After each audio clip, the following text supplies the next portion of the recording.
My name is Sarah Alonso. These are my audience members. And today I'll be talking about why should I have a growth mindset over a fixed mindset. Do you think you treat yourself nicely? This seems like a question with a simple answer, but really it can be more complicated than you think. Though I feel most people would like to say yes, that wouldn't be the complete truth. People should have confidence in themselves to succeed, no matter the challenges that are being faced along the way. I feel that there's a big problem in today's world where many people have fixed mindsets and think that is the only way to go about life. I think to have a growth mindset, it would really change the way a person views themselves and the way they view the world around them. I'll now present to you problems that arise when people have fixed mindsets, why this would become a problem in the future, and a plan to help prevent it. Firstly, I want to say that dealing with a fixed mindset is very common and often very natural, which is more of a reason to inform the dangers of it. It is very easy to not even notice what having a fixed mindset does to you. Growth mindset versus fixed mindset, the impact on students and educators, an article by Wei Cheng Chen, published on May 23, 2024, informs the reader of a list of dangers in a fixed mindset. Believing in inherent abilities. Individuals with a fixed mindset perceive their abilities as static and unchangeable. Avoiding challenges. They often avoid challenges, fearing failure and its implications on their self-worth. Resisting criticism.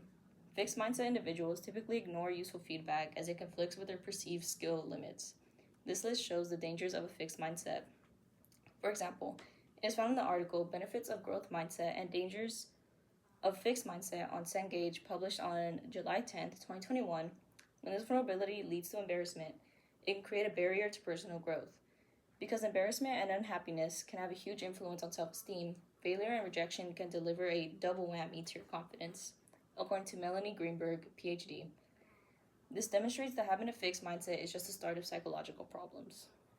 Furthermore, fixed mindsets among learners have been found to be related to less study efforts and to negative achievement emotions, such as sadness, frustration, or anger, as stated in Detrimental Effects of Instructors' Fixed Mindsets on Students' Anticipated Motivation and Emotions in Secondary and Higher Education, an article written by Ann Cater and Hannah Pegels.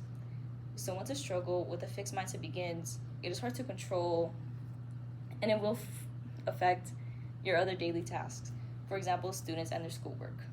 In a more direct way, it is found in the article Dangers of a Fixed Mindset, written by Lori Murphy, published on August 2008, that results show that people with fixed views are more likely to exhibit a helpless response to substantial challenges, meaning it will carry on to important life transitions.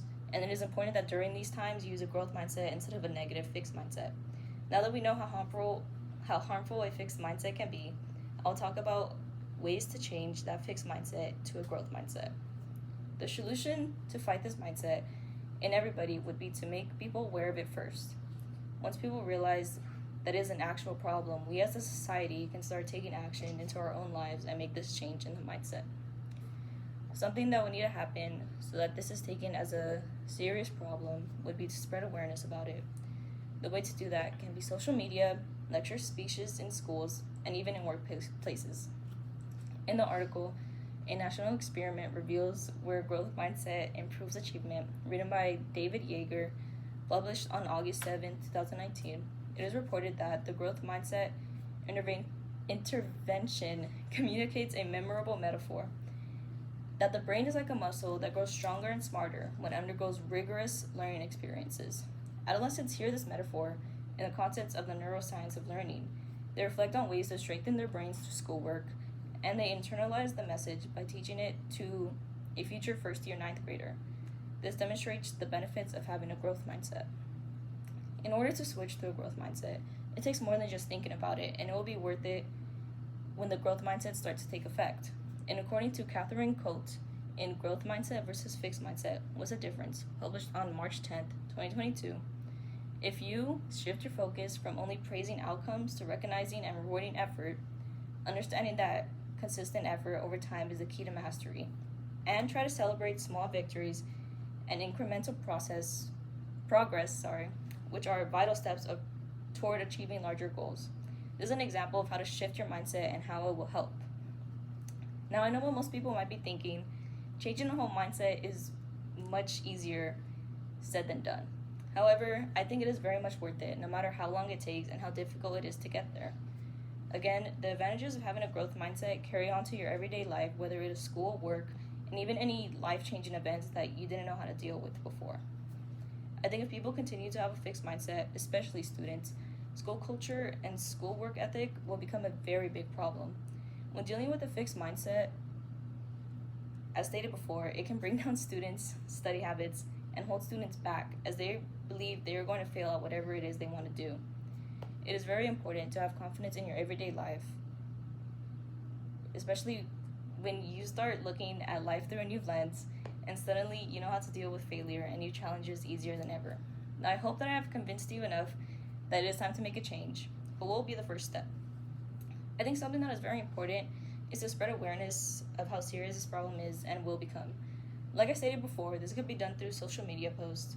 Another thing I really think will be an impact is to have talks like this at schools.